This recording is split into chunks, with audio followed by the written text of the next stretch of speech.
Cristiano Ronaldo finish. Cristiano Ronaldo বুড়ো হয়ে গেছে। ক্রিশ্চিয়ানো রোনাল্ডোর খেলা ছেড়ে দেওয়া উচিত। যতবার 7 নম্বর জার্সি পরা এই মানুষটার দিকে নিন্দুকের আঙুল তুলে সব বলেছে, ততবার মানুষটা নিজের খেলার বুটের নিচে সেই সব আঙুলকে গুঁড়িয়ে দিয়ে ফিরে এসেছেন। ক্রিশ্চিয়ানো রোনাল্ডো ফুটবলের দুনিয়ায় জন্ম নেওয়া এক কিংবদন্তি জাদুকর, কোটি কোটি ভক্তের কাছে এক অবিস্মরণীয় রূপকথা। তাই হয়তো স্বয়ং বিরাট কিং কোহলি পর্যন্ত ক্রিশ্চিয়ানো রোনাল্ডোর একজন মুগ্ধ ফ্যানবয় হিসেবে স্বীকার করেন, প্রিয় ক্রিশ্চিয়ানো, তুমি সেরা ছিলে, তুমি সেরা থাকবে।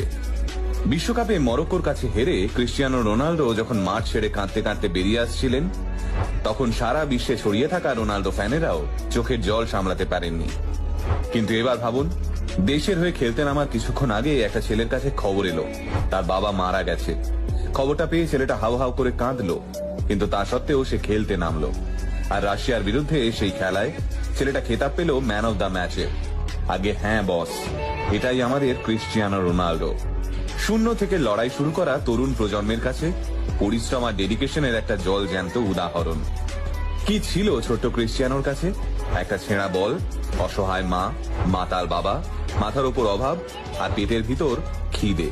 ব্যাস এইটুকু সম্বল নিয়ে লড়াই শুরু করা ছেলেটা আজ প্রায় 8,000 কোটি টাকার মালিক।